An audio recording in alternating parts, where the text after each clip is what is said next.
Bonjour et bienvenue dans le flash hebdomadaire des marchés où nous allons passer en revue cette semaine qui s'achève chez UFX Markets. Nous allons couvrir aujourd'hui les événements principaux de la semaine passée, voir la façon dont ils ont affecté les marchés d'échange dans le monde. La moyenne industrielle du Dow Jones a subi sa plus forte baisse de 2012 et le SP500 a chuté à son niveau le plus bas depuis 2 mois alors que les actions américaines ont reculé pour la seconde semaine consécutive suite à la situation critique en Europe. Le Nikkei a également continué sa chute entamée il y a 6 semaines et ses perspectives restent baissières tant que le yen reste fort, que les données industrielles chinoises restent faibles et que la crise européenne perdure. Le dernier cours du Dow Jones était de 12 820,60 points, soit une baisse de 1,7%. Le dernier cours du Nikkei était de 9 160 points, soit une baisse de 1,19%. L'euro a chuté face au dollar pour une seconde semaine consécutive, atteignant son niveau le plus bas depuis 3 mois, alors que les inquiétudes augmentent concernant l'impasse politique en Grèce entre les différentes factions du gouvernement, par manque de consensus sur le plan de sauvegarde Union européenne-FMI. Cela pourrait amener les Grecs à retourner voter dès le mois de juin.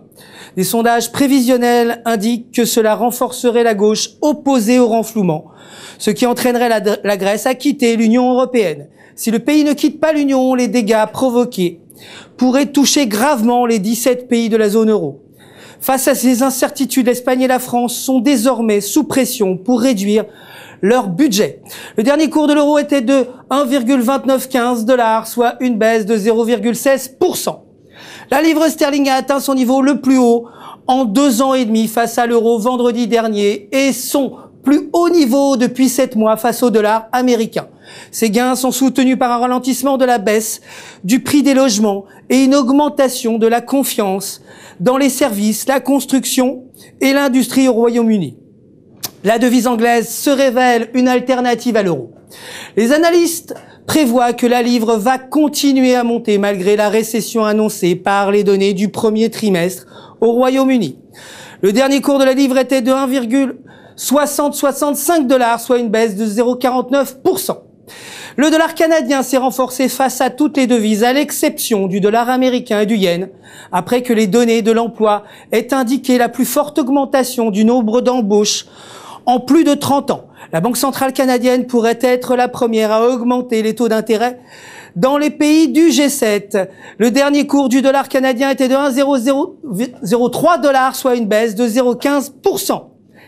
Le cours de l'or a baissé alors que les investisseurs ont été forcés de vendre le métal précieux pour compenser leurs pertes sur les autres marchés et l'or pourrait atteindre son niveau le plus bas depuis mars. Le rapport or-argent a chuté le plus fortement depuis la mi-janvier. Le dernier cours de l'or était de 1578,68 $, soit une baisse de 0,95%. Voilà tout ce qu'il y avait à dire pour aujourd'hui. Je vous souhaite une bonne journée en compagnie bien sûr de www.ufxmarkets.com.